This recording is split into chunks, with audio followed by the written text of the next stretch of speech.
Buenos días. Un gusto estar nuevamente compartiendo este webinar, donde tendremos el gusto de escuchar al licenciado Juan Eduardo Cros, uruguayo, disertando sobre temas de innovación sostenible. Pero primero quería agradecer la presencia de todos ustedes, Lourdes, Beatriz y Gabriela Porinacal, que hacen posible que Juan Eduardo Cros y yo lleguemos a Iberoamérica, a la República Oriental del Uruguay, en esta 15ª Semana de la Calidad. Gracias a los amigos de la Red Iberoamericana de Excelencia que replican esta emisión que va desde Uruguay en toda Iberoamérica.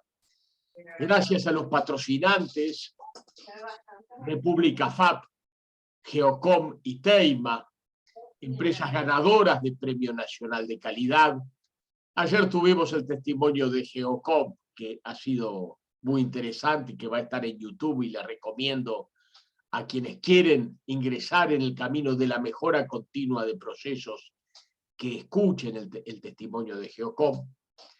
Gracias a los auspiciantes, organizaciones de primer nivel en el Uruguay, organizaciones con gran trayectoria de calidad, como es el Instituto Uruguayo de Normas Técnicas, el LATU, la ANMIPE, CUEC e INACOP, o sea, el Laboratorio Tecnológico del Uruguay, UNIT, la Asociación Nacional de Micro y Pequeñas Empresas, la Cámara Uruguaya de Evaluadores de la Conformidad y el Instituto Nacional del Cooperativismo. Gracias a todos por auspiciarnos y gracias a los ministerios que han declarado de interés la Semana de la Calidad y al Instituto de la Niñez y de la Adolescencia en el Uruguay, INAU, que también está impulsando estos temas, y vamos a tener al vicepresidente de INAU en esta Semana de la Calidad. También los invitamos a ustedes a escuchar el testimonio de Aldo Velázquez, vicepresidente del INAU, del esfuerzo que está haciendo INAU. Los señores ministros que han tenido a bien declarar de interés nacional la Semana de la Calidad, también les agradecemos este apoyo. Ministerios de Trabajo y Seguridad Social, de Transporte y Obras Públicas, de Educación y Cultura, de Salud Pública, de Industria, Energía y Minería y de Relaciones Exteriores. Gracias a todas las señoras y señores ministros que han apoyado esta iniciativa de Semana de la Calidad. Bueno, y hoy me toca presentar a un amigo, el licenciado Juan Cros, con quien hemos compartido mucho del interés de INACAL y de él como profesional de la estrategia. Él es un hombre que tiene ha tenido gran actividad empresarial y hoy difunde estos temas de innovación sostenible. Nos va a hablar sobre innovación sostenible en América Latina, mito o realidad. Él ha formado su familia en Colombia, desde Bogotá nos va a hablar, y conoce, estando lógicamente al norte de Sudamérica, conoce también muy bien la región de Centroamérica y del Caribe, donde bueno, hay una influencia de Colombia natural, y bueno, él trabaja mucho con distintos países de esa región. Pero yo, antes de darte la palabra, estimado Juan, quería hacer referencia a la persona que me puso en contacto con él, que es un intelectual de primer nivel, un querido amigo también, que es el licenciado Alejandro Ramauro, que es otro de los estudiosos de estos temas, un hombre que viene difundiendo la calidad, ha sido evaluador de los premios de INACAL, ha integrado el Consejo de Jueces de INACAL, pero sobre todo es un gran estudioso de estas temáticas, ha presentado varias organizaciones que han ganado diversos reconocimientos de INACAL. Yo considero que es el hombre que es el más profundo lector de nuestros modelos, porque realmente es un hombre con gran profundidad en el análisis. Me viene a la memoria el doctor Edward Edward Deming, que hablaba del conocimiento profundo, de la importancia que tiene para mejorar un proceso el conocimiento profundo. Cosa que también decía el filósofo uruguayo Carlos Vaz Ferreira. Necesitamos conocimiento profundo para poder avanzar. Y realmente Alejandro Ramauro, que fue la persona que me presentó al licenciado Juan Cros, es otro hombre que viene del mundo de la estrategia, de los estudiosos de la estrategia, y hombre que tiene gran conocimiento profundo sobre estos temas que tratamos de impulsar en INACAL. Así que para mí, un gusto agradecerle públicamente a Alejandro Ramauro el haberme puesto en contacto con Juan, y también un gusto cederte la palabra ahora, Juan, a pesar de que no hace tanto que nos conocemos, tenemos una profunda amistad basada en los intereses comunes de impulsar la mejora de procesos en América Latina, como nos va a decir Juan Eduardo ahora, y te cedo la palabra. Un gusto para nosotros que nos estés acompañando, Juan. Muchísimas gracias, Gonzalo. Un saludo a todos los compañeros que están conectándose a esta hora de la mañana, 10 y 10, 19 de allá, 8 y 9 de la mañana aquí en Bogotá. Un gusto, y te agradezco mucho el reconocimiento público a Alejandro Ramauro, que es un amigo de la vida, de más de 30 años de amistad. A pesar de que ya tenemos, parezco, uno se quiere sentir joven, pero yo estoy arrimando a los 50. Gonzalo está en la década y Alejandro de los 60 para arriba, pero tenemos esos valores y creo que es interesante, ¿no? Yo siempre tuve buenas amistades mayores que yo, y no estoy diciendo con esto que eso sea mejor que otros, que tengan más amigos de la misma edad o menores, pero que tal vez por los temas que nos interesan y por lo que a mí de pequeño, desde los 15, 18 años, me gustaron mucho el tema de entender los sistemas empresariales, de entender la cultura organizacional, por qué funcionamos como funcionamos, etcétera. Tuve siempre afinidad con personas que obviamente fueran mayores que yo, en el sentido de tener más experiencia, más conocimiento, aprender mucho de ellos. Así que es un gusto y un honor compartido, Gonzalo, que tengamos esta linda amistad. Tratamos de trabajar por el instituto, además, que queremos que siga adelante y que siga creciendo como lo ha hecho estos años, gracias a tu gestión y a tu liderazgo. Así que ojalá sigan esos buenos momentos por delante, que venga, que lo mejor esté por venir, como estoy armando un proyecto ahora que le voy a llamar así, lo mejor esté por venir para todos estos temas. Discúlpame que te interrumpa. En realidad es gracias al apoyo de todos los evaluadores, consejo de jueces, colaboradores, como en el caso de Lourdes, Beatriz y Gabriela. O sea, ninguno de nosotros llega donde llega por sí solo. No podemos llegar solos, tenemos que llegar en equipo, tenemos la familia, y yo sé que también vos sos cultor de los valores de la familia. Somos el producto de nuestras familias, y lo primero que tenemos que agradecer es a papá y a mamá que nos han dado valores y nos han permitido lograr lo poco mucho que cada uno de nosotros ha logrado en esta vida, pero gracias a ellos que nos han impulsado. Totalmente. Muchas gracias, Gonzalo. Muy oportuno ese comentario.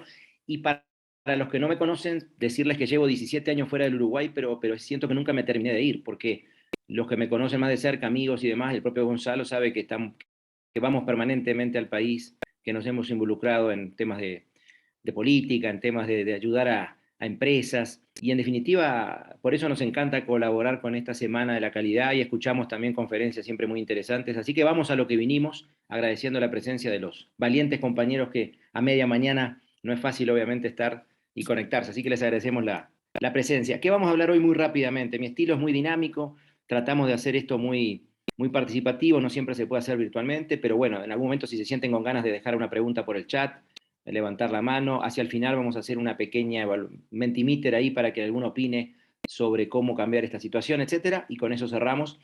Pero entonces yo planteo esta pregunta que es un poco una falacia, ¿no? Porque cuando uno va a la definición de qué es un mito o qué es real, bueno, parecería bastante evidente con que haya una empresa o un ejemplo, que los tenemos varios, en América Latina de innovación sostenible, ya tendríamos que derribar el tema del mito. Es evidente, no es mito, existen muy buenos ejemplos en América Latina de innovación sostenible. Lo que yo juego un poquito con esto es el mito en el sentido de hasta dónde eso está permeando a toda la sociedad, hasta dónde tenemos realmente una cultura en la sociedad de innovación, de calidad, de mejora continua, de sostenibilidad en el tiempo. Yo creo que estamos en un momento en América Latina, un punto de inflexión donde tenemos que hacernos estas preguntas, porque si no estamos todos atrás de la gran idea a ver si nos hacemos ricos en 2 años con un unicornio, pero no estamos pensando, ¿y el tercer año? ¿Y el cuarto año? ¿Y las generaciones que vienen? Entonces vamos a hablar un poquito de esas cosas, sabiendo de que es una falacia esta pregunta, porque es mentira, es obvio que es real, donde haya algo que exista, ya es real.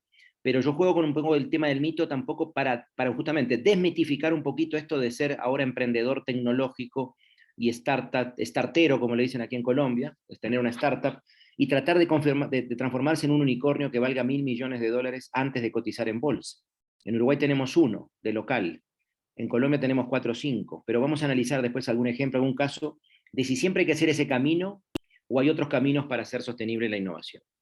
Bueno, primero un poquito de contexto de lo que lamentablemente estamos viviendo, ¿no? Estamos en un momento de guerra, de gran problemas de migraciones en todo el mundo. Este es un ejemplo de lo que pasan migraciones no solo aquí en América Latina, sino del Sahara hacia Israel, desde África hacia Europa, aquí mismo hacia Estados Unidos, aquí mismo en Colombia, los 4 millones de venezolanos que tenemos en Colombia, 1 millón en Bogotá, el 10% de la población de la ciudad en este momento es gente que vino o en barco o cruzando trochas, caminos ilegales. La frontera se acaba de reabrir después de 7 años, hace unos días. Vamos a ver cómo funciona eso, si se va normalizando. Después tenemos un problema de hambre tremendo en el mundo. A mí me duele mucho esto porque hablamos mucho de la pandemia, ¿no? Y de los problemas de salud. Tenemos una pandemia de hambre prácticamente convivimos con esa pandemia hace décadas, cientos de años, y no estoy diciendo que el mundo no ha evolucionado y que no ha habido más riqueza, por supuesto que sí, pero seguimos teniendo unos problemas tremendos, sobre todo en África, algunas regiones de Asia y en América Latina, continente más desigual del mundo, de hambre en serio, sumado a los problemas que van a aumentar este hambre el año que viene, sobre todo ya este año y el año próximo, con una inflación galopante, con escasez realmente de alimentos y una especulación que hay en el mundo por toda esta guerra fría, esta nueva guerra fría que estamos viviendo, que aquí en América Latina pensamos que el temita es si el imperio ruso quiere reconstruir la zona sur de Ucrania y anexar esos territorios, o hay un problema mucho más de fondo acá. Y obviamente que hay un tema geopolítico, que no es el tema de hoy, pero hay un tema mucho más profundo aquí, de que lo que se está jugando el liderazgo de los próximos 50, 100 años en el mundo, ¿no? Entonces estamos nosotros, que somos países rehenes de toda esta situación, y una región que no incide en esas decisiones, evidentemente estamos rehén de la situación, pero tenemos que estar atentos a esto, cómo nos impacta, ¿no? Y después, bueno, el problema del empleo que ya existía antes de la pandemia, por la cuarta revolución industrial, sobre todo de la gente senior, de 40 a 45 años para arriba. Ahí estamos haciendo unos estudios en estos momentos, tratando de traer a América Latina algunas cosas que se están haciendo en España, en Italia, sobre cómo desde la política pública empezar a apoyar al emprendedor senior. Es un gran tema en el mundo y una gran necesidad que tenemos que generar trabajo a partir del emprendimiento, ya no de la empleabilidad de las personas grandes, como quien habla, que tengo casi 49, sino de tener ese espíritu emprendedor, que va mucho de la mano con esto de la innovación y la calidad. Esto es un poquito de contexto general. ¿Y esto qué hace? Que estemos en un entorno BANI. Hasta hace unos años hablábamos más de VUCA, y ahora se está hablando más en los últimos 10 años del entorno BANI, ¿no? Que por su sigla en inglés quiere decir fragilidad, ansiedad, no linealidad, es decir, crecimientos exponenciales o decrecimientos exponenciales, y el tema de lo incomprensible, de no entender fácilmente la demanda. Entonces, frente a esto de esta cuestión, que son siglas, pero que es un poco como decir el FODA, o decir las 5 fuerzas de Porter, es una manera esquemática de entender, ¿cierto?, del contexto que estamos viviendo. No hay duda que estamos en un contexto de alta fragilidad. Lo vemos todos los días, la gente que está padeciendo hambre, que no tiene trabajo, que hay problemas de democracia, de salud, etcétera, ¿no? De tantas cosas.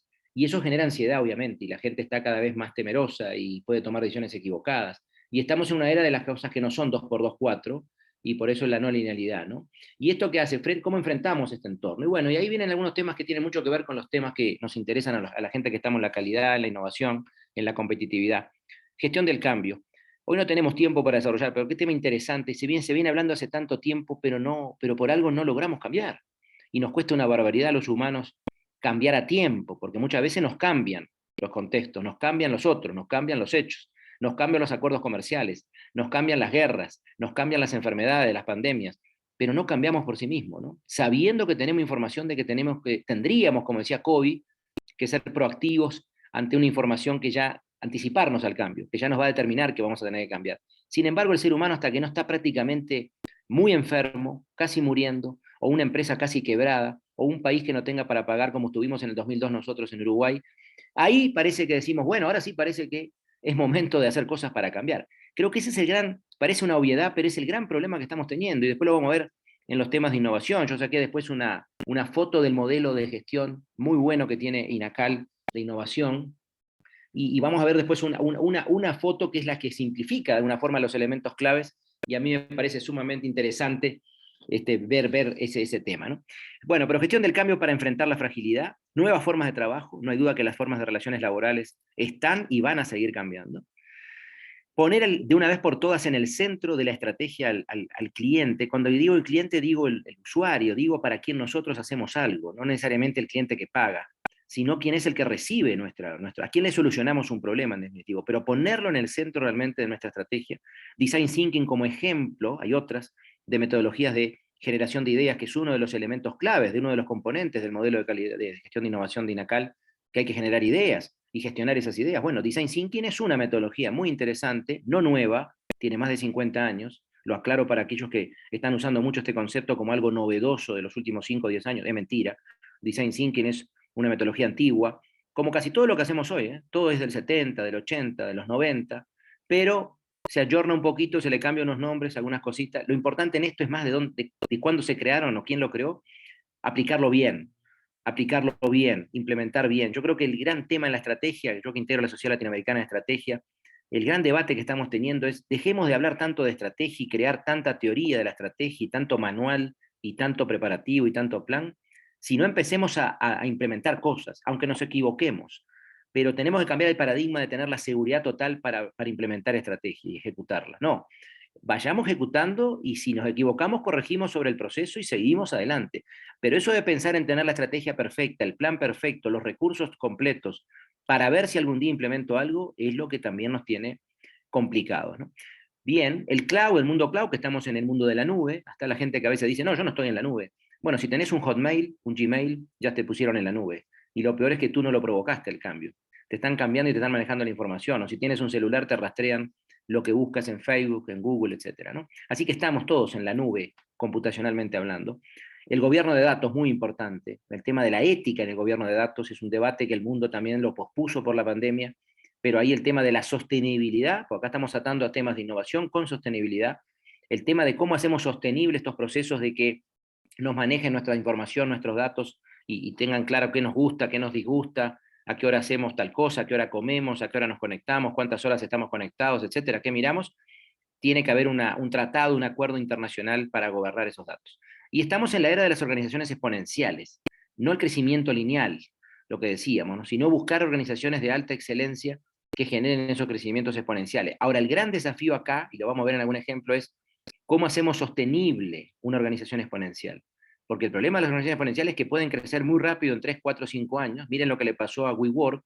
WeWork no está en Uruguay, pero les recomiendo ver la película en Netflix WeCrash, que es la historia del fundador de WeWork. WeWork es el primer gran coworking del mundo, es decir, el creador del concepto de una comunidad que comparta edificios para trabajar, empresas distintas, gente emprendedora, gente que simplemente quiere tener un espacio para conocer a otros. Y él creó este concepto que es muy interesante, no de arrendar oficinas, de vivir en una comunidad donde el trabajo es parte de la vida.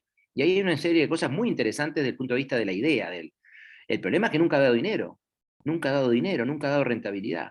Entonces, ahí estamos viendo algunas inconsistencias a veces entre lo que se crece tan rápido y los inversores apuestan a eso para tener grandes ganancias en 3, 4 años, pero luego no se hacen sostenibles los negocios y por ende no todas, hay mucha burbuja en el tema de las startups tecnológicas. Y quiero aclarar que yo no estoy en contra de las startups, y mucho menos de apalancarse en tecnología. Simplemente digo que hay que desmitificar que los países nos vamos a salvar creando unicornios, y que todos tenemos que ser unicornios. Primero porque es mentira, es imposible.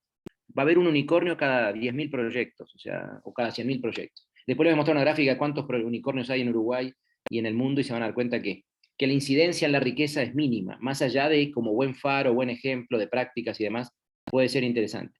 Pero incluso estos mismos unicornios después tienen el gran desafío de hacerse sostenibles, de transformarse y madurar en organizaciones estables. Y ahí está el gran reto, creo, del mundo del emprendimiento hoy por hoy. Después viene este tema del Lean Agile, que también parece algo nuevo y no es tan nuevo. Hoy lo decía Gonzalo, los grandes métodos de calidad total de los japoneses de la década del 70 y demás, ya hablaban de producción cero de efectos. Y ahora parece que venimos a descubrir la pólvora con esto del Lean y Agile, y el trabajo colaborativo, y el trabajo donde los cargos no importan, sino el aporte del conocimiento de la persona al otro. Pero esto no es tan nuevo. El problema es que en la cultura nuestra, que hemos tenido ese paradigma de que hay un jefe, que es el que sabe y manda, y los demás tienen que obedecer, evidentemente todo esto parece nuevo ahora, que ya lo están imponiendo casi por moda y por obligación muchas organizaciones a nivel mundial y en América Latina también. Pero la filosofía, eso es mucho, mucho antes que incluso de los japoneses, ¿no? Bueno, el tema de medir, que también es otro componente que ustedes ponen en el modelo, Gonzalo. El tema de medir, lo que no se mide no existe, hay que tener una obsesión por medir, pero luego hay que tomar decisiones en función de lo que medimos también, ¿no? Que a veces medimos bien, pero no es fácil después corregir o tomar las otras medidas, ¿no? Porque son humanas, porque también hay que influir sobre las personas para que cambien conducta y demás, pero hay que medir. Entonces los OKR son indicadores de gestión, de evaluación del desempeño de distintos tipos de indicadores. Y luego, fundamental, el liderazgo y el coaching. Yo acá, Alejandro Ramagro, que creo que no está conectado hoy, pero que justo tú hiciste mención, un gran experto en liderazgo y en relaciones laborales, y siempre tenemos esta discusión. Una vez se dice, pero ¿y qué tanto hablamos de liderazgo si ya hace décadas, cientos de años que hay, y estudios y libros, de las cosas que más debe haber libro en el mundo, debe ser de liderazgo y de gestión de personas? Bueno, por algo será, y no mejoramos. Yo diría que al revés, cada vez hay un divorcio mayor entre las nuevas generaciones y lo que esperan del mundo laboral y del ambiente de trabajo, con los líderes que manejan las cosas como de otra manera o en otra época, como les gusta a ellos, ¿no? Entonces creo que no son temas que parecen obvios, pero no hay que, por obvio, dejar de insistir de que hay que trabajar en esa parte, sobre todo en el tema humano. En la era tecnológica y digital nadie se va a diferenciar por el software que tenga, por el robot que tenga. Eso no es eso es lo de menos. Con dinero se consigue, se contrata la tecnología. El tema es cómo hacer más humana esa organización, cómo ponerle pasión, cómo ponerle corazón, cómo ponerle emoción.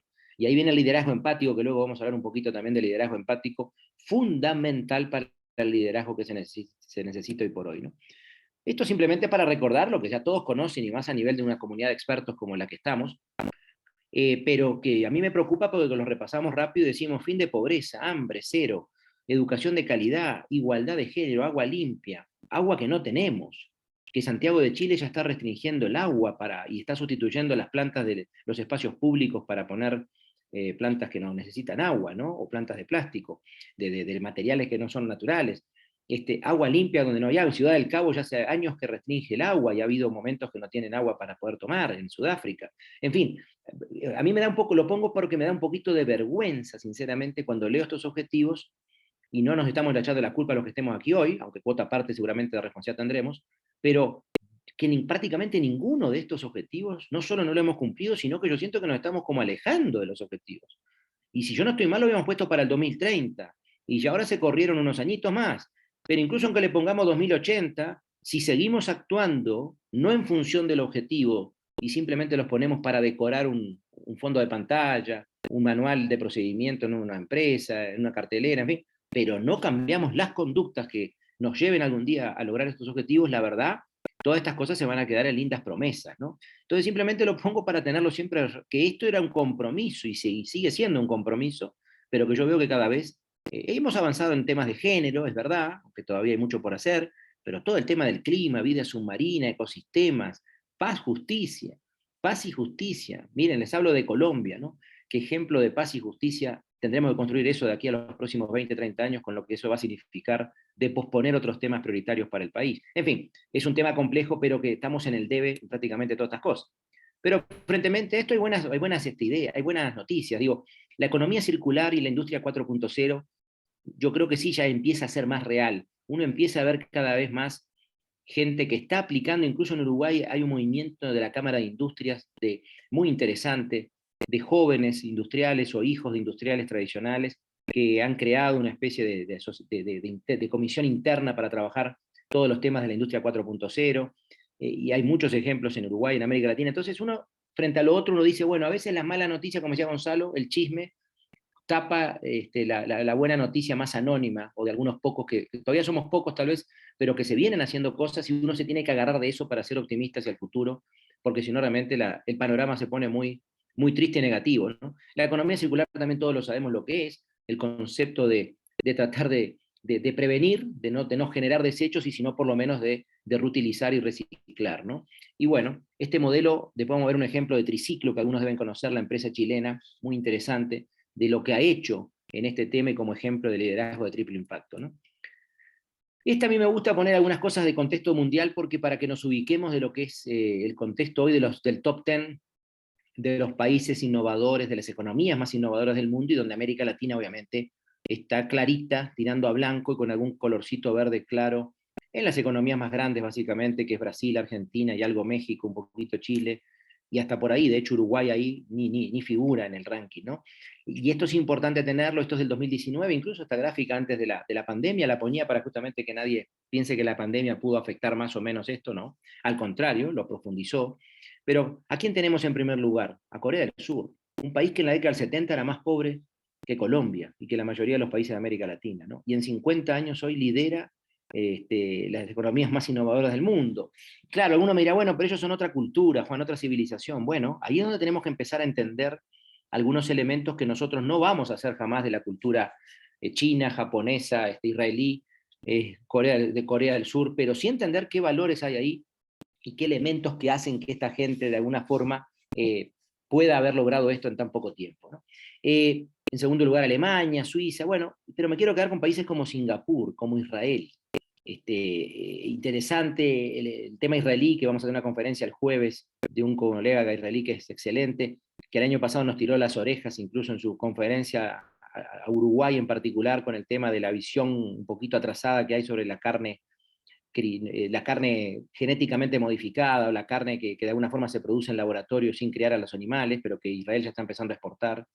Yo iba a traer un ejemplo hoy, pero no tenemos tiempo. En Singapur y en Corea ya hay restaurantes que ofrecen carnes, no solo de res, sino también incluso de pollo, de otros animales, trabajada así, en laboratorio, ¿no? Y los israelíes ahí están liderando ese tema. Entonces, esto no es ciencia ficción, esto ya existe. Entonces, a mí me preocupa como uruguayo de que a veces he escuchado a algún dirigente político importante menospreciar este tema en Uruguay y decir que de alguna forma Uruguay siempre va a poder vender su carne. Bueno, cuidado con hay palabras que a mí me gustaría del vocabulario, ¿no? El siempre, el nunca, el, el jamás, el todo, el nada. Esas cosas extremas habría que erradicarlas, ¿no? Porque esto es un indicio de algo que va a pasar seguramente no mañana, pero en 10, 20 años vamos a tener una clara incidencia en el tema de la carne, por ejemplo, ¿no?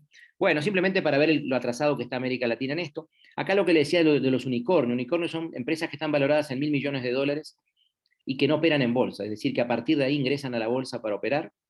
Nosotros no tenemos, sí tenemos de local, pero no estamos en ese ranking ahora. Brasil, que es la economía más grande nuestra de América Latina, tiene 16, esto es del 22, ahora de marzo de este año, ¿no? Y bueno, y hay 1.000 en el mundo, ¿no? Hay más de 1.000, está bien, pero casi todo, más de la mitad están en Estados Unidos. Ahí vemos la incidencia de la importancia, no tanto del conocimiento, sino de una forma de entender la vida, de una filosofía de cómo encarar esto del emprendimiento, de las nuevas ideas, de animarse, de tener tolerancia a la frustración, de equivocarse y corregir y pararse y seguir adelante, etcétera, etcétera, etcétera. Eso es lo que implica de alguna forma eso. Vemos en Europa algunas interesantes y vemos un China que viene creciendo ahí con 180, 60 y pico de India, que todavía tiene mucho por dar. Claro, algunos dirán, bueno, son los países más grandes, Juan, sí, está bien, pero no nos podemos seguir conformando con que somos pequeños y estamos en América Latina, porque si no vamos a seguir viendo los diagnósticos, vamos a seguir viendo la foto y no estamos haciendo mucho para intentar. Y repito, yo no quiero que Uruguay piense que ahora por tener 20 unicornios o 30 unicornios se va a salvar todo el mundo. No, no estoy diciendo eso. Voy atrás de la filosofía que hay detrás de esto, de por qué se generan tantos emprendimientos nuevos, que muchos de ellos son exitosos en otros lugares y en nuestra región cuesta tanto ya generarlos y sobre todo sostenerlos, ¿no? Pero esto es un faro de atención respecto a los unicornios, ¿eh? Y a este tipo de empresas de tecnología, ¿no? Estamos empezando a tener, incluso algunos de estos que están en la lista son de los que hoy están mejor en América Latina, esos emprendimientos, están empezando a perder empleados. Eso quiere decir que hay que tener cuidado con lo que decía al inicio, ¿no? Este tipo de emprendimiento genera mucho aceleramiento al inicio, mucho crecimiento, mucha inversión, buenas ventas, que no quiere decir rentabilidad, y después empiezan a tener problemas generalmente, incluso que afecta al empleo. Y nosotros tenemos que empezar, ¿qué sostener? ¿Qué es sostenible? Algo que esté, vamos a verlo aquí después, con el liderazgo de triple impacto, ¿no? Que esté de acuerdo en equilibrio con el ambiente, con lo social y con lo económico. Entonces, yo no me quiero adelantar, pero por ejemplo, Rappi, que es la gran aplicación creación colombiana de entrega a domicilio, como es Pedido Ya o fue domicilios.com, que incluso algunas son uruguayas, argentinas. Pero cuidado, por ejemplo, acá ya hay gente que está cuestionando el modelo de Rappi porque aunque financieramente siga dando buenos números, por ejemplo, el concepto de que no les pagan los aportes sociales a los... ¿Qué son? ¿Empleados o independientes los señores que reparten? ¿Y qué hace? ¿Y dónde están los lugares para que puedan darse un baño, para que tengan una comodidad para comer algo, para ir al baño, o sea, a cumplir sus necesidades? Están tirados en la calle, literalmente tirados en los parques y en las plazas, esperando que la aplicación suene, genere una alarma para que puedan ir a hacer una entrega. Yo, por ejemplo, pudiendo ya no lo llamo, no hago pedidos por Rappi. ¿Por qué? Porque incluso me preocupa como cliente la higiene, por ejemplo, del manejo del producto que yo estoy solicitando, la manipulación que estos muchachos hacen, que no será por mala fe, no será culpa de ellos, estoy culpando a Rappi y al señor Borrero, que es el fundador de Rappi, que es colombiano, y que le ha ido muy bien desde el punto de vista económico, financiero, es millonario, pero ¿y dónde está sostenible el modelo de negocio? ¿Y dónde está lo ambiental? ¿Y dónde está lo sostenible en la gente? Esa gente, ¿cómo se va a retirar hoy o mañana y a jubilar? Ah, no, son jóvenes, la mayoría venezolanos, se morían de hambre en Venezuela, por lo menos tienen algo para comer acá. Bueno, si vamos a crear, si ese es el concepto de crear empresas, modelos, unicornios en América Latina, bueno, estoy más preocupado. Yo creo que ahí es donde falta ese liderazgo de triple impacto, falta liderazgo empático y falta la responsabilidad, la vieja y querida responsabilidad social, que ya nadie habla de eso, pero que fue el primer concepto que al menos yo escuché allá por los 80 y tanto, que Uruguay también fue un precursor de eso, con DECEN, por ejemplo, con DERES, con organizaciones que ya se preocupaban en aquel momento de hablar de responsabilidad social, incluso en los colegios, y de la responsabilidad que tenemos todos en la vida, ¿no?, de otro. Cuidado con estos emprendimientos, repito, y no quiero ahora estigmatizar a Rappi, pero lo pongo como un ejemplo visible de que además va a empezar a perder venta y por ende rentabilidad, porque los clientes, los consumidores también estamos viendo eso. Y no queremos, lo que queremos empresas responsables desde el punto de vista del triple impacto, no nos interesa comprarle a una empresa que genere servicios que dice que son de calidad, pero que evidentemente no resiste análisis, solo verlos hacia la gente sucia, tirada en la calle, etcétera, etcétera. Entonces, lo pongo como un ejemplo de que hay un tema de que no están cuidando al recurso humano, se apalancan en tecnología, en aplicaciones, y creen que por facilitarle al consumidor, que es verdad, en un principio a través de aplicaciones, este tipo de contratación de servicios o de productos, todo lo demás no importa. Y ahí es donde están perdiendo de vista lo que es este crecimiento sostenible, ¿no?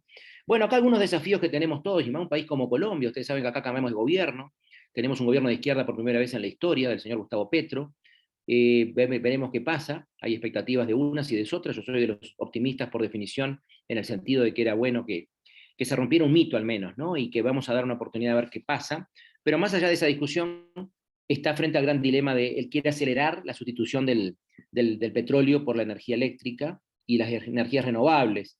El tema que el petróleo colombiano le da de ingreso equivale al 60 y tanto por ciento de exportación del país y al 25% del ingreso fiscal del país, en la empresa petrolera estatal. Entonces es compleja la transformación ahora de lo que no se ha hecho en un proceso más ordenado, como lo ha hecho Noruega, que lo ha hecho muy bien y lo sigue haciendo muy bien. Obviamente ahora tienen que hacer de apuro en 10 años lo que habría que haber hecho en 30. Y eso está complicado en un país además con altas demandas sociales, con muchísima pobreza, desigualdad, con un atraso en infraestructura y en muchas cosas que el Estado necesita invertir, y de dónde va a sacar los recursos. Pero más allá del ejemplo colombiano, simplemente diciendo que el mundo está frente a este dilema, ¿no? La guerra también ha demostrado en Europa ahora la dependencia que tenía o tiene de Rusia, del petróleo y el gas. Bueno, de alguna forma por eso Rusia hace lo que hace, y el video, no sé si lo vieron, un video tenebroso que Putin grabó hace un mes, mandándole la señal a la Unión Europea de que va a ser un invierno largo y duro. O sea, hay una estrategia, está comunicacional, para ponerle miedo al mundo y saber que tienen hoy el control de lo que el mundo lo mueve, que es el petróleo y el gas, ¿no? Por eso esta discusión creo que hay que acelerarla, pero estamos frente a una dicotomía tremenda. A Uruguay, acá está el ejemplo, ¿no? La hamburguesa vegana, el corte de laboratorio o nuestras queridas vaquitas de campo. Bueno, obvio que mi papá tenía campo en Rivera, me acostumbré, me crié en las yerras y en ver algunas cosas que hoy, por ejemplo, mis hijas no verían, ¿no? El maltrato animal, el hacer quebrar a algún animal por estar jugando, enlazándolo. En fin, hay cosas que uno después se da cuenta que son paradigmas de otro momento, pero sin llegar al sufrimiento y al maltrato animal, es evidente que nos encanta la carne y es riquísimo comer su buen bife. La pregunta es si ese otro bife que está abajo del laboratorio no va a ser igual de rico, o mejor, en cuanto a ternura y sabor. O esta hamburguesa vegana, que no sé si las han probado, pero a mí la primera vez que me la dieron no me dijeron que era vegana en Nueva York, y la verdad, me la comí tranquilo pensando que por la consistencia que tenía, el sabor que tenía y la jugosidad que tenía, era una hamburguesa hasta mejor que las de cadenas, que esas hamburguesas malas de cadenas americanas, ¿no? Era más rica. Y sin embargo no tenía una gota de proteína animal. Entonces, que son sustitutos, que son innovaciones que seguramente van a ser más sostenibles que la forma tradicional de criar nuestros animales, creo que nadie lo puede cuestionar. Ahora, que en cuánto tiempo va a pasar, si Uruguay va a participar del nuevo paradigma, como decía el señor israelí el año pasado que me dejó pensando, la gente de Uruguay tendría que asociarse con alguno de los laboratorios israelíes para producir con la genética uruguaya y con el manejo uruguayo y la experiencia y la marca uruguaya, pero ya asociarse tal vez al nuevo paradigma de cómo producir carne de res, por ejemplo. Me pareció interesante el ejemplo, no negarlo, sino buscar aliarse y generar una ventaja competitiva justamente sostenible. Me hizo acordar a Michael Porter, ¿no? Definición de ventaja competitiva. ¿Qué es una ventaja competitiva? Decía Michael Porter. Hacer algo diferente que sea difícil de imitar y sostenible en el tiempo. Imagínense ese gran visionario estratega, ¿no? Michael Porter. Hacer algo diferente, difícil de imitar y sostenible en el tiempo. Hoy por hoy, Michael Porter, después de casi 40 años, sigue siendo vigente, pero esa definición es difícil encontrar cómo mantener una ventaja competitiva. Porque hacer cosas diferentes cada vez es más difícil. Difíciles de imitar, casi imposible en la era de la información, de la tecnología y de la rapidez. ¿Sí? Y que sea sostenible en el tiempo, y bueno, y por definición, si no es fácil de diferenciarse y de imitarse, de lo que no sea imitable, es evidente que va a ser difícil de sostener. Entonces, más tenemos que trabajar en que la diferencia va a ser que el proceso, el equipo, la cadena de valor, más que un aspecto de la cadena de valor. Creo que ahí es donde, por eso es interesante el enfoque de Uruguay, donde hoy o mañana, si va a seguir pensando que es Uruguay carne natural, o pensar en tener la cadena completa de valor y tener un proceso sólido donde la ventaja sea el país y la marca y el prestigio y los antecedentes, y no tanto si se produce de una manera o de otra. Y ahí el talento humano va a ser clave, ¿no? El otro de los ejemplos, y con esto sí ya termino este tipo de ejemplos, y bueno, hidrógeno o carbón, también que va a afectar muchísimo a Colombia. Podría ser el ejemplo del cobre en Chile con el grafeno.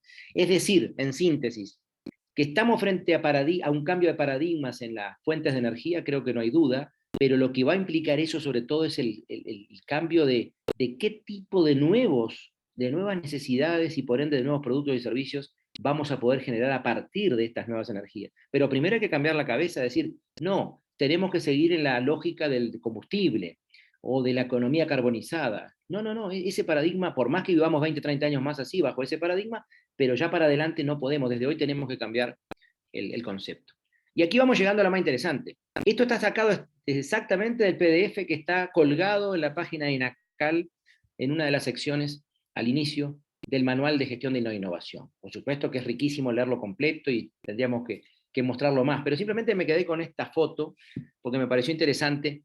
Acá son los componentes claves del proceso, del modelo de gestión de innovación que promueve INACAL y que es de excelente nivel y que tiene un benchmarking comparativo de lo mejor, con lo mejor del mundo, ¿no? Pero miren, yo me quiero quedar con estos, son 5 o 6 elementos, ¿no? Liderazgo, planeamiento, gestión de las personas y del conocimiento, inteligencia para la innovación, arriba el proceso de innovación, y al final medir resultados y llegar a resultados para que esto se retroalimente. Podríamos entrar a cada uno de ellos, pero yo voy a detenerme más en el tema del liderazgo. ¿Por qué? Primero porque yo creo que con la cantidad de información acumulada, y de conocimiento acumulado y de experiencias que hay acumuladas en el mundo y en particular en Uruguay con INACAL, y con lo que han hecho muchas empresas, que no les quiero quitar mérito en cuanto a los excelencia que han tenido, los premios de calidad que han ganado, las certificaciones de calidad que tienen, etcétera, nadie les quita valor. Yo creo que no tenemos mayores problemas en la etapa de planeamiento, en la etapa de medición, incluso en describir claramente un proceso de innovación coherente, sistematizado, bien definido, con roles, etcétera, ¿no? Yo, ¿dónde le veo sinceramente el mayor problema? En la parte más que depende de las personas directamente, de un trabajo, en este caso el liderazgo y la gestión de ese líder de las personas, no tanto de la formación. Se le puede dar formación a las personas. El tema es que las personas hagan propia, aprendan con H, ¿no? De aprender, de hacerlas propias a ese conocimiento para luego cambiar conducta y cambiar por ende los resultados. Entonces me voy a quedar con el tema del liderazgo, pero lo quería mostrar primero para que vean que estamos totalmente alineados al modelo de gestión de innovación de INACAL, y creemos en que estos son los componentes claves, pero yo creo que donde más tenemos, al menos desde mi punto de vista, trabajar es en esa primera componente de liderazgo. Y este es el esquema del liderazgo de triple impacto, justamente. Algo que se viene hablando también ya no es tan nuevo, tal vez tenga 10, 15, 20 años, pero en los últimos años se ha como, de alguna forma, puesto más de moda, que a mí eso me preocupa, cuando las cosas son como de moda. Pero es cierto que si no se ponen de moda, tampoco están en la palestra, dirían los portugueses, ¿no? En el tapete. Entonces, ¿qué quiere decir un líder de triple impacto? Que tiene que buscar resultados económicos, con crecimiento económico, con reparto de utilidades para los accionistas, pero cuidando totalmente y tomando en cuenta el medio ambiente. Y cuando digo medio ambiente no es solo lo ecológico, es el ambiente. El ambiente es la comunidad donde se desarrolla, es cómo trabajan esos empleados, lo que decíamos de Rappi. Yo voy a tener a mis empleados tirados en un parque, en una plaza, esperando que les suene la aplicación. Esa es una pregunta que me parece que ahí habría que mirarlo, ¿no? Y ni hablar el tema de la inclusión social, del impacto social, de tener personas diversas, de hacer acciones concretas por sectores que tal vez no sean mi demanda, no formen parte de mi demanda, pero que son importantes para para el grupo, para el lugar donde yo me estoy desarrollando. Es decir, este liderazgo que dice INACAL, que es uno de los componentes y por donde habría que empezar para gestionar eficientemente ese modelo de gestión de la innovación, creo que tenemos que entonces decirle a esos líderes, empiecen a ser líderes de triple impacto. Si no son líderes que tengan en la mente lograr resultados medibles en los tres aspectos, en las tres dimensiones, para que se hagan un crecimiento sostenible y equitativo, que es donde convergen las tres círculos, la verdad no me convence, porque ese liderazgo carismático, ese liderazgo, ay, qué lindo que habla la persona, lo quiero seguir, me prometió un ascenso, me motiva cuando da los discursos técnicos, es muy bueno técnicamente, sí está bien, eso forma parte, pero esta otra parte del liderazgo de las tres dimensiones, donde hay un rol más humano, más inclusivo, más amplio del líder, me parece fundamental. Y aquí mencionar el concepto del Kaizen, ¿no? Kaizen, mejora continua. Entonces, ¿qué quiere decir eso? El CAI es cambio. Y volvemos al tema. Si no entendemos que hay que cambiar y que estamos cambiando permanentemente en la vida porque incluso estamos envejeciendo y nos cambia la vida, nos cambia el contexto y no nosotros, no lideramos nuestro cambio, no entendimos esto como es. Entonces, ese cambio con algo mejor hace mejora continua. Pero quiere decir que no hay sostenibilidad ni mejora continua si no hay cambio y si no entendemos que es bueno cambiar, más allá de los riesgos, más allá de que por eso me tengo que empoderar y liderar el cambio. Entonces, ¿por qué ponía eso? Porque quiero dejarles esta lámina de esta metodología, ADKAR se llama, ADKAR por sus siglas en inglés, que de alguna forma es como que muestra los pasos básicos de cómo las personas deberíamos generar un proceso de cambio primero nosotros, para luego cambiar en la organización, ¿no? El awareness es tener conciencia, tomar la conciencia, que está muy alineado al sentido de urgencia de Kotter, el padre de la teoría del cambio moderno, por alguna forma, que es moderno ya de la década del 50-60, pero el awareness es, nadie va a cambiar si no toma conciencia de la necesidad del cambio. Haciendo un sinónimo con Kotter sería, si no tenemos sentido de urgencia, no nos da un cosquillón en la panza, no nos ponemos un poquito inquietos y nerviosos, nadie se va a mover. Entonces yo creo que una de las cosas que un buen líder empático y de triple impacto tiene que hacer es él mismo siempre estar como generándose ese nerviosismo y de alguna forma sin generar miedo, porque el miedo paraliza, pero ir trabajando con los equipos y con las personas, haciéndole ver y haciéndole entender para dónde van las tendencias, para dónde va el mundo, qué pasa con nuestro sector industrial, qué pasa con nuestra profesión, qué pasa con nuestro entorno en definitiva, para que las personas estén de alguna forma con esas alertas siempre prendidas y ese sentido de urgencia a nivel de conciencia. Y luego, muy importante, que es donde la parte que menos trabajan las organizaciones, hacer sentir deseo por el cambio a las personas. Porque una cosa es darme cuenta que lo necesito, que necesito cambiar, y necesito implantar un modelo de gestión de innovación, y necesito hacer formación, y necesito medir mejor, y necesito tomar acciones. Sí, sí, bárbaro. Eso yo me lo enseñaron con un curso, y con charlas, y, y ya tengo la conciencia de la necesidad. Pero otra es alimentar el deseo, que es lo más difícil, que la gente tenga ganas de ir hacia ese cambio, tenga ganas, desee ir hacia ese futuro. Eso es difícil, muchachos, no nos vamos a negar.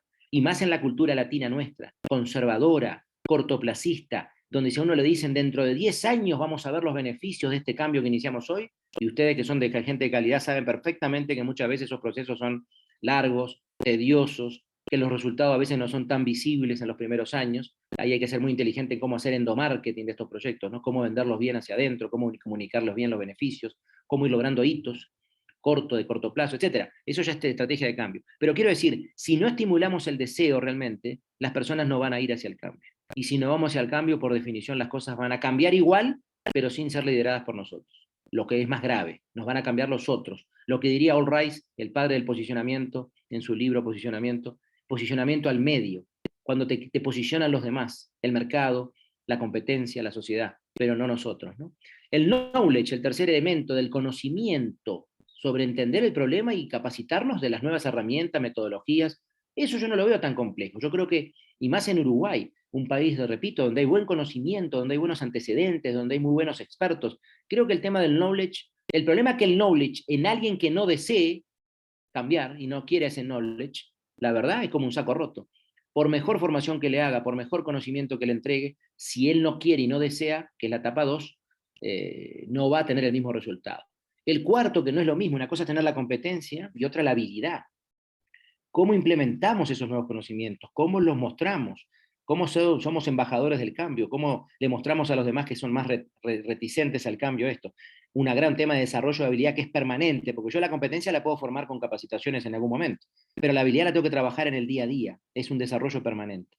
Y la última, ya en una etapa más madura, el reinforcement, ¿no? Que es reforzar para sostener ese proceso de cambio. Como cuando pasa con los procesos de calidad, las certificaciones son eso, por ejemplo, ¿no? Cada 3 años hay que recertificarse, hay que sostener lo que se logró. Bueno, es más o menos eso, pero esto desde el punto de vista actitudinal, ¿no? Bueno, les dejo esto como para reflexionar desde el punto de vista personal de cada persona, las etapas, en cuál creen que están ustedes, o si han pasado por todas, y cuál les cuesta más. Yo estoy casi seguro que si hiciéramos una encuesta y tuviéramos tiempo, la número 2, eso de, de yo tener deseo de pasar por todo lo duro que es un proceso de cambio, seguramente es la más difícil de lograr. Y bueno, ¿qué estamos acá haciendo? Bueno, estamos en un contexto de transformación digital, pero más que digital hay que hablar de transformación organizacional, ¿sí? Que van a generar además nuevas formas de trabajo y estas van a ser las capacidades del futuro. Y yo creo que esto es lo que yo decía hace unos minutos. Esta es la ventaja competitiva actual, no un producto, no un servicio, el know-how, pero con el talento humano, el know-how de qué procesos tenemos, pero sobre todo quiénes los van a ejecutar, cómo lo hacemos nosotros, que es diferente a cómo lo hace otra organización. Y eso es algo sostenible. Porque, repito, yo una gran idea la puedo tener, un inversor que me ponga el dinero tal vez lo puedo conseguir, unos 3, 4, 5 años de éxito los puedo tener. De hecho, el promedio de las empresas exitosas ya se está hablando que en esta década van a bajar de 60 a 50 años, que era un líder hace 100 años, 80 años, 70 años, a 8 o 10 años a partir de estos años. O sea, no se va a poder sostener demasiado tiempo, pero sobre todo si no cambia el paradigma de que la ventaja no es la aplicación, o no es ese servicio, no es el producto, sino mi proceso, me apalanco en esto, transformación digital con una organización ágil, dinámica, abierta, con nuevas formas de relaciones de trabajo, con gente aliada, con gente externa, con gente que trabaja en distintos países, etcétera. Esas son las capacidades de ese futuro que necesitamos todos tener, ¿no? Bien, seguimos. Acá voy con algunos ejemplos que les quería mostrar. De algunos ejemplos de estos que seguramente muchos conocen, de estos que están de moda. Bitso, que es una empresa para poder comerciar Bitcoin. Nubank, que es tal vez el más de moda en este momento, ¿no? Ya hace muchos años dejó de ser unicornio, es una empresa muy fuerte, el segundo millonario más importante de Colombia, un señor con 40 años, que de alguna forma no era conocido en Colombia, tuvo que empezar en Brasil, su banca digital, Nubank, es un primer ejemplo en América Latina de banca digital, muy interesante, pero estoy poniendo los nombres conocidos. Rappi, podría haber puesto Pedido Ya, domicilios.com, nuestra querida De Local, Quinto Andar, que es una empresa para arrendar propiedades y comprar y venta de inmobiliaria brasileña, Corner Shop y OLX como tiendas virtuales, etc. Y hay muchos más, Lobo. Estas son latinas, ¿no? Esto es interesante decirlo. Acá no estamos poniendo Amazon, no estamos poniendo Google, no estamos poniendo Facebook. Estamos hablando de ejemplos de empresas latinoamericanas que son reales. Esto existe y hay muchas más, repito. La duda que yo les estoy poniendo es si van a ser sostenibles. Esa es mi única gran duda y mi única gran pregunta. Y por eso hablé de Rappi hoy, no por atacar a la pobre Rappi, sino porque es un negocio de los primeros unicornios que tuvo América Latina, y Colombia fue el primero internacionalmente conocido, pero que hay que tener cuidado en que estos líderes entiendan que tienen una gran responsabilidad ahora, que no es solo vender miles de millones de dólares y que el SoftBank japonés sea un inversionista de ellos, sino cómo hacemos para sostener todo eso. Entonces, podría ponerles otros logos, pero me quedo con algunos, primero para mostrar que en América Latina es real, existen cosas exitosas, innovaciones potentes, tenemos conocimiento, pero no sé si van a ser sostenibles. Entonces les quiero mostrar otros que tal vez no sean tan famosos, ¿sí? Por ejemplo, este lo deben conocer ustedes, sobre todo los que están en el ambiente de la innovación, que se llama Triciclo, emprendimiento de 3 socios chilenos, que es una historia hermosa de vida además, porque uno de ellos estuvo muy enfermo, con 30 años había sido gerente general del puerto, de una concesión de puertos en Argentina, de una empresa chilena muy potente, un tipo que ya a los 30 y pocos años tenía su futuro asegurado como corporativo, y como estuvo al borde de la muerte, se dio cuenta que la vida era otra cosa y que tal vez tenía que cambiar, y empezó con otros amigos que también habían perdido otro amigo, etc. Es una historia que después la pueden, el que no la conoce, leerla en la web de Triciclos, y empezó con este concepto. Es la primera empresa B de América Latina, es la primera empresa B del sistema B de América Latina, reconocida. Y él, Gonzalo, es uno de sus socios y es el que es más, no Gonzalo Blasini, aunque podría serlo, pero es otro Gonzalo, es chileno, es uno de los referentes en América Latina, ha creado la Asociación de Empresas B de América Latina. Además, es un tema muy interesante para la gente que estamos en este tema de sostenibilidad, de liderazgo, de triple impacto, etc. Pero además justo está en el tema de la basura, porque es un negocio de reciclar basura. Pero acá les muestro la historia un poquito de 2 de sus socios, y que Gonzalo Muñoz es el cofundador del Sistema B, que ya hoy por hoy asesora también en Uruguay, en Paraguay, ya abrió en Colombia y Perú, ya tiene fondos de inversión que le han puesto plata. ¿Qué quiero decir con esto? Ahora es sostenible, pero empezó en un camino lento, no de tanta fama, no de llegar a la bolsa de valores, con una concepción mucho más humanista de ser rentable, pero siempre cuidando los 3 aspectos, ¿no? Y hoy sí tiene dinero, y hoy le ponen plata a los fondos. ¿Cómo no le van a poner? Si además está en el negocio de reciclar basura, de tratar de no generar basura y sino después de reutilizarla con economía circular y reciclar. Es muy interesante el caso de Triciclo, es uno de los primeros ejemplos, repito, y es la primera empresa catalogada, empresa B, y fundador del Sistema B en América Latina. Así que se los dejo ahí. Stellantis es un grupo argentino que conforma un consorcio internacional, una empresa cordobesa, argentina, ¿no? Que siempre decimos Argentina, que se está prendiendo fuego, que no tiene futuro, etcétera, y está complicado, nadie lo va a negar. Pero hasta en ese contexto es una empresa de un amigo que además está haciendo un tema, vamos a ir a presentar a Uruguay, un tema de un modelo de cómo construir viviendas, pero con un paradigma de fábrica de autos, muy interesante, cómo construir viviendas modulares, pero con el paradigma de autopartes. Entonces va a ser la casa a la medida de cada persona. Es muy interesante el ejemplo. Pero ¿por qué pongo este ejemplo? Porque él me decía, Juan, hoy estamos en un proyecto donde Opel, en Alemania, toma alguno de nuestras planillas de control de cómo va un trabajo, de los to-do, de lo que tenemos por hacer, de lo hecho, en fin. Nuestras plantillas son las que toma Opel de ejemplo en Alemania, ¿no? Para incorporarlos. Entonces trabajan con gente en Estados Unidos, en Brasil, en la China, en la India y en Alemania. A la vez, trabajo ágil, con diferentes culturas, diferentes idiomas, diferentes horarios, diferentes salarios. Para los que dicen que no se puede hacer esto, claro que se puede. Entonces, los pongo como ejemplo, muchachos, no de gente tan famosa que cotiza en bolsa o que tiene mucha prensa, pero de gente que todos los días está haciendo innovación sostenible real, sostenible, concreta, real, aunque no sea millonario, aunque no sea, pero compiten a nivel mundial como esta empresa argentina que desde Córdoba perfectamente integra equipos de trabajo con reuniones semanales 3 veces a la semana con gente de China, India, Estados Unidos, Alemania y Brasil. Este es el que tal vez el último que quiero poner, el que me quiero detener. Es un ejemplo, ojalá lo conozcan, o si no les invito a que lo conozcan, de un señor que con 31 años, un boliviano, antes que explotara la burbuja de las .com, allá por fines de los 90, le fue muy bien en Estados Unidos y con 31 años ya tenía como, no sé, 30 millones de dólares, 50 millones de dólares, que para aquel momento además era un disparate de dinero. Y este señor creó el grupo Halasoft. Halasoft, después tiene más de 800 ingenieros, le exporta a la NASA desde Cochabamba. Decidió no seguir en el mundo de las .com, se volvió con esa platita en vez de retirarse tan joven, la invirtió en Cochabamba, y no lo digo con desprecio, tengo amigos en Cochabamba, en Bolivia, conozco, linda ciudad, simpática, parece una ciudad uruguaya, de pueblo, tranquilo, en fin. En Cochabamba no había internet cuando él llegó, no había internet, no había ingenieros, las universidades no había muchos ingenieros y menos que salieran bien formados. Y él ha logrado crear un grupo que ahora ya tiene su propia universidad, ¿sí? Acá les voy a mostrar, la Hala University, con sede en Estados Unidos. ¿Por qué? Porque sabe que necesita tener un nivel de educación tan bueno que el país no se lo da, pero en vez de cuestionar al país, creó él el sistema, lo enseña en Bolivia, ahora ya abrió en Estados Unidos para codearse con los número 1 del mundo, y beca a los buenos estudiantes bolivianos, él los beca para que sigan estudios en su propio sistema de educación. No solo de Bolivia, acá está Halasoft, ya todo en inglés, su web. Le exporta a la NASA, muchachos, para que tengan claro, le presta servicios a la NASA.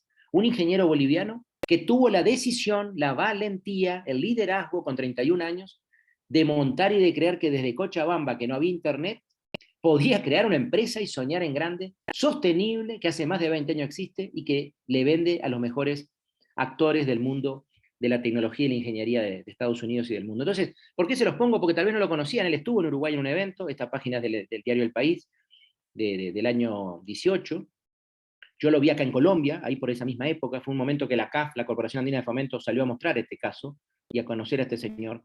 Yo tengo ganas de ir a conocerlo, la verdad un día me voy a tomar un avión y voy a ir a Cochabamba o a pedir una entrevista porque me parece, en un libro que quiero hacer de casos reales de América Latina, pero que no son a veces tan conocidos y famosos, miren el impacto que tiene este señor. 800 empleados en Cochabamba. Crea su propia universidad y la pone en Estados Unidos para enseñarle para el negocio de ellos. Le da alimentación las 3 comidas al día a los empleados, como hace Facebook en Estados Unidos. O sea, ha creado un mini, porque obviamente en Cochabamba es difícil, un mini Silicon Valley con esa filosofía de Estados Unidos de Silicon Valley, lo ha creado en Cochabamba. Me parece un ejemplo potente para seguir creyendo. Esto no es mito, claro que es real, pero son ejemplos que lamentablemente por ahora son escasos. Entonces, después vamos a mirar qué características tendrá este líder para lograr eso, ¿no? Ya sé que nos quedan 1 minutito, 2 minutitos, y ya voy a esto. Y les voy a preguntar antes de hacer el red. Entonces, ¿ahora qué los voy a invitar? Porque ya estamos cortos de tiempo, y Gonzalo yo sé que es muy puntual en esto. Los voy a invitar, me están viendo ahí la misma presentación, que entren a menti.com, los que puedan, obviamente, de los 20 y tantos participantes que tenemos, que entren al menti.com y pongan este número cuando les pida el número, 35008946. Y que ustedes mismos me digan, de alguna forma por lo que hemos conversado, pero sobre todo por la experiencia de ustedes, el conocimiento de ustedes, los ejemplos que conozcan ustedes, cómo creen que se logra ser un líder de triple impacto. Pero acciones concretas, ¿qué habrá que hacer en el día a día para ser un líder de triple impacto? Yo tengo la página esa abierta ya en mi pantalla aquí, en vivo, la de Menti. Les voy a dar un par de minutos, 2 o 3 minutos para que entren, pongan algo. Repite el número de código. Sí, lo están viendo igual, lo repito, pero por las dudas me dejan tranquilo que están viendo la lámina, ¿no? Sí. Pero 35, sí. 35 00 8946. Si quieren lo ponemos en el chat, no sé. Porque algunos podemos tener que salir de la presentación para entrar en Menti, entonces está bueno que lo dijiste okay, para facilitarle a la gente que ingrese. Le pongo por el chat si quieren también, acá en el chat, 35 00 8946. Ahí va, ahí fue, para todos los anfitriones y todo el equipo, creo que salió a todos, ¿no? No sé si a todos, no, le voy a poner a todos, ahí. 35 00 8946. Y en un minutito miramos lo que ustedes, lo pueden seguir mandando, yo después se los mando el resumen si alguno quiere poner algo después, pero más bien para que ustedes también participen y co-creemos y co-construyamos esta solución, humildemente, por supuesto. Esto lo hacemos cuando trabajamos en forma práctica, presencial. Durante un día hacemos esto trabajando sobre desafíos concretos y reales de las organizaciones o de las personas, pero para que vean que hoy por hoy a veces con relativamente pocas horas, pero con una buena metodología de trabajo y un objetivo claro de la formación, se pueden lograr cosas interesantes. Yo voy a salir entonces también de aquí y dejo de compartir un momento para entrar al Menti. A ver, ¿dónde está? Aquí. A ver si ya hay alguna... Sí, muy bien, muy bien. ¿Ahí lo están viendo? Sí. Sí, perfecto, se ve perfecto. Se ve perfecto, muy colorido. Miren lo que están poniendo: empático, equitativo, paz, coherencia. Muy bien, esa palabra me encanta. Hay que ser coherente entre lo que uno piensa, dice y hace. Sentido común, 2 orejas y una boca, por algo dos es más que uno. Escuchar más, hablar menos y hablar más bien para preguntar, para seguir escuchando al otro. Eso es empatía puesta en práctica. A mí me da mucha gracia el concepto de empatía porque vieron que está de moda decir ponerse en los zapatos del otro, usarla el lugar del otro, ponerse... No, no, no. Haga lo que hace el otro, sienta lo que siente el otro, que usted realmente quiere sentir lo que dice que quiere sentir lo del otro, ¿no? Tome el bus que toman todos los días los colaboradores, camine por los barrios donde vive la gente que trabaja con usted, huela, coma lo que coman los demás, no sé, por decir ejemplos burdos, diarios, pero eso es poner, tápese los ojos y trate de ser ciego por un rato, para imaginarse lo que un no vidente tiene todos los días que hacer en la calle o en una oficina o en su casa. En fin, con pequeños ejercicios reales, que no hay que ir a Harvard ni a MIT, ni a ninguna universidad prestigiosa, con sentido común. Y hay un dicho que a mí siempre me gusta mucho: no hagas nunca a otros lo que no te gusta que te hagan. Y más allá de los perfiles, las personalidades, la estructura distinta, yo creo que ahí está el liderazgo empático real. Crecimiento, resiliencia, muy importante.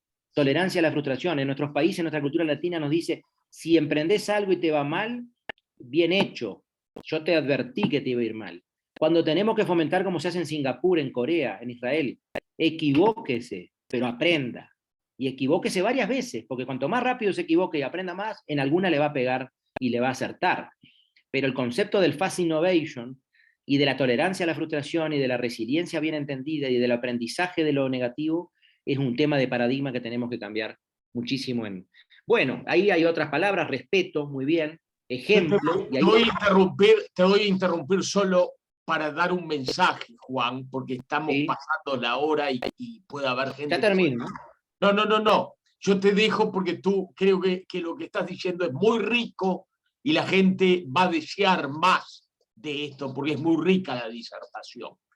De todas formas, yo voy a dar un mensaje desde INACAL.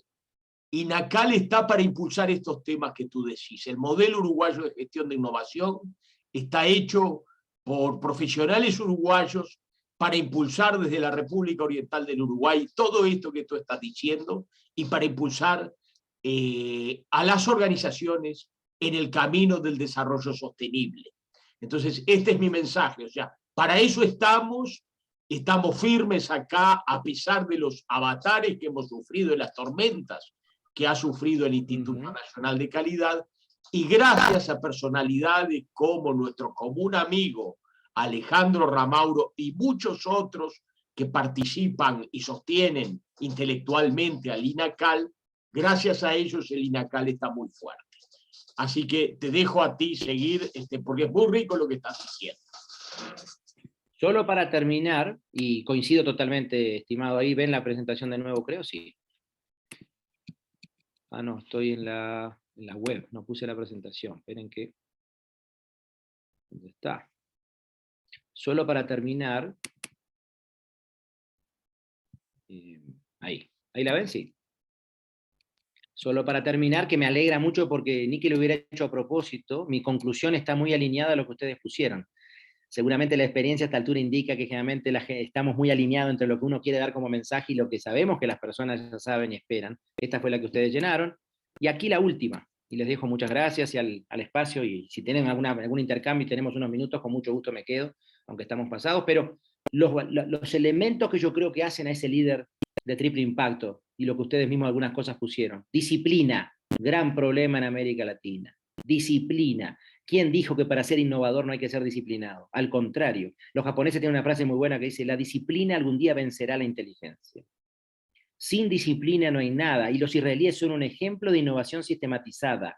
Hay que tener agenda para innovar, hay que ponerse horarios, hay que ponerse retos, hay que enseñar metodologías, y para eso hay que tener días y horas. Mentira que ese abajo de la ducha bañándome que voy a tener la musa inspiradora. Respeto a los artistas, pero en la vida real eso podrá ser una vez cada tanto. Pero en el día a día tenemos que tener disciplina para innovar, para que sea sostenible. Tenemos que tener pasión. Pasión por lo que hacemos. No sé cuál es, no estoy diciendo que haya una única pasión o que todos los que hacemos algo nos tiene que gustar lo mismo, no. A todos gustar lo mismo, no. Pero tenemos que saber que estemos en el lugar en el mundo que queremos estar. Y yo que estoy por cumplir 50 años y me ha ido bien en la vida, pero que veo que la vida pasa muy rápido y estoy entrando a la tercera parte final, tal vez con suerte, digo, si habrá que no malgastar el tiempo porque es lo más escaso que tenemos. Y ese recurso escaso tenemos que utilizarlo muy bien, pero ya no por nosotros en cierta etapa de la vida, por nuestros hijos, por nuestros nietos, como Gonzalo ahora que está disfrutando su abuelitud, a gran placer, y lo sé, y me consta, pero por todos, incluso el que no haya tenido hijos o no tenga nietos o no los vaya a tener, por la trascendencia más allá de nuestra existencia humana que es finita y totalmente intrascendente. Y ahí viene la importancia de lo colectivo más que de lo individual. Compromiso con valores claros, liderar con el ejemplo, ustedes lo pusieron, algún compañero lo puso ahí, dar el ejemplo. Se acabaron los líderes que dicen una cosa y hacen otra, tenemos que hablar con el ejemplo, y eso genera coherencia, permite co-crear, co-ganar con otros, mostrar gana-gana, ser valientes. Todos los que han cambiado paradigmas en la historia de la humanidad han tenido que en algún momento ser muy valientes y tener conexión emocional con el equipo, que no quiere decirle que sí a todo, pero sí ver el lado humano de esas personas, entender lo que le puede estar pasando para luego ver los temas del trabajo. Señores, daría para mucho más, pero sé que estamos pasado un poquito. Esperemos que les haya gustado a nuestros valientes escuchas en esta hora y agradecerle nuevamente a Beatriz, a Gonzalo, a Alejandro, ni hablar, un gran amigo además. Después esto queda grabado, ¿no? Podremos volver a repetirlo desde acá, me imagino, desde la página. Así que Gonzalo, te dejo a ti la transmisión. Si hay algún comentario o pregunta, con mucho gusto me quedo unos minutos y si no, tú haces el cierre. Sí, no, básicamente decir que es formidable lo que hemos escuchado, agradecerte por tanto conocimiento compartido. Es indudable que la vida humana tiene la finitud. A mí el año pasado me tocó estar golpeado por eso, porque falleció mamá, y me tocó estar bendecido por la continuidad de la vida, como tú decías, la bendición de tener un nieto. Entonces, sin duda que este concepto de vida finita que nos desafía a todos los humanos y de sentirnos parte de un eslabón de evolución que ha sido lento, que ha sido, como tú decías, grandes valientes y grandes personalidades han logrado mejorar la especie humana. Entonces, muchos valientes han permitido que nuestra especie evolucione. Tú venís de Rivera, del departamento fronterizo con el Brasil, o sea que sabes de la cultura de la frontera del Uruguay con esa gran nación que es el Brasil.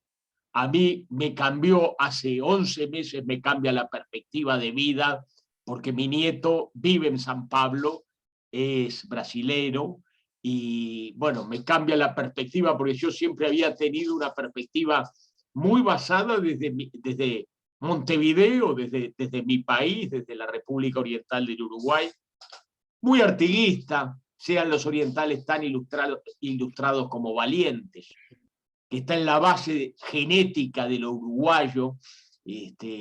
En esa frontera con el Brasil todavía se conserva mucho de la base genética propiamente de lo uruguayo, porque hemos sido un país fronterizo con el Brasil, con la Argentina, con nuestros grandes hermanos latinoamericanos, pero evidentemente que la República Argentina y el Brasil son dos grandes naciones latinoamericanas llamadas a prosperar, como lo es Colombia, como son las naciones latinoamericanas, pero lamentablemente, como tú has señalado muy bien, hay algunas pautas culturales por la cual lamentablemente no logramos enfocar adecuadamente estos objetivos de desarrollo sostenible. De todas formas, mi convicción es que tenemos en el Uruguay todo lo necesario para ser una nación líder en estos temas.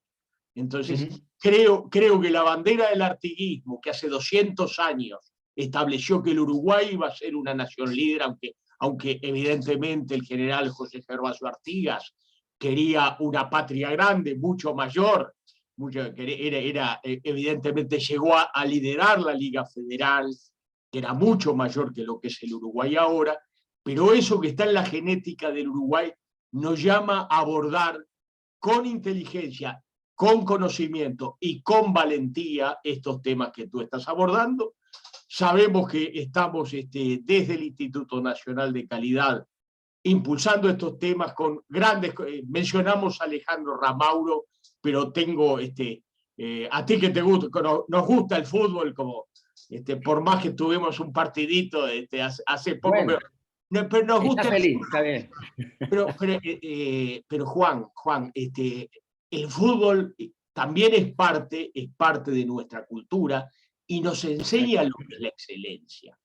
Nos enseña lo que es la excelencia. O sea, el Uruguay logró desarrollar en forma excelente esa cultura del deporte, del fútbol, y porque hay gente que habla del milagro, de por qué. No, es simplemente un aspecto cultural. En el Uruguay el fútbol es relevante. Hoy Colombia tiene un fútbol mucho más relevante que lo que tenía hace 30 años. ¿Por qué? Correcto, pero incluso Gonzalo, solo para acotarte el tema de la importancia de la cultura rioplatense, tú analizas los triunfos deportivos a nivel colectivo y generalmente en América Latina han sido de Argentina, Uruguay o Brasil, a nivel colectivo. En general los otros países son el boxeo, el ciclismo, algo de atletismo, pero siempre la individualidad. Y eso sería otro tema interesantísimo, hasta antropológico, para entender por qué incluso dentro de América Latina, y coincido totalmente contigo, Uruguay tiene una oportunidad histórica, y no estamos haciendo política acá, ni apología del gobierno, ni nada por el estilo, fuera el gobierno que fuera incluso, una oportunidad histórica por el contexto de disrupción que hay en América Latina, sí de mostrar... No, pero tú sabes mi pensamiento cuál es y pero sí podemos hacer apología de nuestra república y de nuestra democracia. Sí podemos hacer apología. Porque realmente en el Uruguay hace 35 años que disfrutamos de una democracia estable gracias a que el Parlamento ha sido respetado como el ámbito de diálogo y de negociación y de entendimiento entre los uruguayos. Entonces, ¿pero por qué te decía lo del triunfo? Que tenemos que mostrar al mundo. ¿Y por qué te decía el ejemplo del triunfo deportivo? Porque también hay una ventaja ahí que tenemos, algo en Argentina que va quedando también, pero sobre todo Uruguay, de ese espíritu cooperativo, solidario, social, bien entendido, no de dar limosnas, pero sí de que lo colectivo tiene que ser en algún momento más importante que lo individual. Yo creo que si eso lo mostramos más en América Latina, nosotros lo vamos a hacer, y aprovecho a mencionarlo gracias a tu gentileza, Gonzalo, con un estudio importante de Uruguay, estamos haciendo una serie de desayunos en América Latina para presentar al país y presentar las oportunidades que tiene el Uruguay, no a nivel político, a nivel de lo privado, pero mostrando eso que tú dices, la república, la institucionalidad, nuestro día a día, nuestro cómo somos, nuestra esencia. Y creo que eso, yo que vivo hace 17 años en países como Chile, Colombia, viajando mucho a Centroamérica, a Perú, a México, con todo lo hermoso que tienen estos países y lo que me han dado a mí y mi familia y demás, pero cada vez se nota más la brecha en ese día a día de cómo se vive aquí y cómo se vive allá. Y sobre todo por este espíritu de cuerpo, este espíritu colegiado. Entonces yo creo que eso, para temas de calidad, para temas de innovación, de sostenibilidad, es fundamental porque no se salva ningún equipo por una estrella que tengas, por un Messi, se salva por el equipo. Aunque haya alguno que juegue mejor que el otro, pero todos son importantes en ese equipo. Yo creo que Uruguay ahí tiene una gran ventaja y soy optimista también por ese futuro en la región, ¿no? Sí, bueno, yo agradecerte simplemente para redondear, porque nos quedamos un rato más charlando con todo gusto. Agradecer a todos los valientes, tú usaste la palabra valientes, y bueno, gracias a todos los valientes que te han seguido. Felizmente hoy la tecnología nos permite poner en YouTube, nos va a permitir poner esta interesantísima conferencia que nos ha dado Juan en YouTube, o sea que va a estar accesible para todo el que quiera.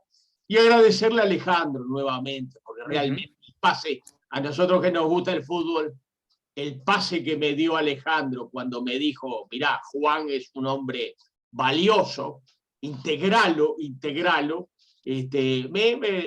yo tuve que tocar suavecito, pero me puso en la cabeza para hacer el gol. O sea, el pase es de Alejandro, el 95% del gol lo hace Alejandro Ramauro. A mí me toca solo tocarla sin ningún esfuerzo, porque No, pero... darte a ti la oportunidad que hables de esto que es tan importante, porque tú has acumulado muchos años de experiencia en el tema estratégico, con personalidades como el contador García Cerchiari, que ha sido un hombre que desde ACDE ha impulsado estos temas, y tengo el gusto de haber sido un ingeniero joven hace muchos años. Yo era un ingeniero joven al que el contador Cecilio García Cerchiari desde ACDE promovió y ayudó e impulsó, siendo yo secretario técnico del Comité Nacional de Calidad. Y todo esto ha generado una acumulación de conocimiento en la República Oriental del Uruguay que tenemos que difundir y tenemos que aprovechar. Y les comento para cerrar que ya puedo anunciar que en mayo del 24, por más que algún compañero me diga falta un año y medio, pero la vida pasa rápido y mejor para planificarlo, vamos a hacer el Congreso de la Sociedad Latinoamericana de Estrategia en Uruguay, con amigo Cecilio ahí como presidente honorario, y yo un poco organizando todo, y seguramente en ese momento siendo el presidente de la sociedad también, a partir de ese momento, porque mis compañeros así me lo han hecho saber en Latinoamérica. Así que se vienen, lo mejor está por venir, y ahí INACAL va a ser fundamental. Y el apoyo nuestro lo vas a tener institucional. Ayer tuvimos el gran apoyo de diversas instituciones de la infraestructura de la calidad, contamos con el apoyo de diversos ministerios, pero esto no es, como tú bien dijiste, no es una cuestión política, es una cuestión para todos. Lo colectivo, o sea, para todos los ciudadanos de la República y también para todos nuestros hermanos latinoamericanos, porque estamos preocupados genuinamente por esa transparencia que tú pusiste al principio. Cómo teniendo una Latinoamérica tan rica en producción de alimentos tenemos hambre en este mundo. Entonces, también el tema ético nos tiene que convocar. Mucho por hacer, estimado Gonzalo. Un gran abrazo, gracias por la oportunidad, gracias Beatriz y a todo el equipo de INACAL por el apoyo. Y usted sabe que cuentas con nosotros y nos vamos a estar viendo y cruzando. Desde Europa, que me voy a vivir un tiempo por allá, pero desde allá también vamos a ir haciendo cosas por el Uruguay, y por eso estamos planificando el año 24 con el Congreso Latinoamericano de Estrategia, con gran apoyo seguramente de INACAL ahí, participación activa. Así que lo seguiremos. Sin duda que gracias Juan, y lo mejor está por venir, sin duda. Así es. Gracias a los compañeros, un abrazo. Si tú te quieres quedar un poquito en sala para contestar alguna pregunta, porque en el chat, lógicamente que la gente ha estado muy motivada a saludarte. No sé si tú puedes leer el chat, Juan. Muchos agradecimientos. Fabiana Mautone califica de excelente tu presentación. Fabiana, que es una persona que está impulsando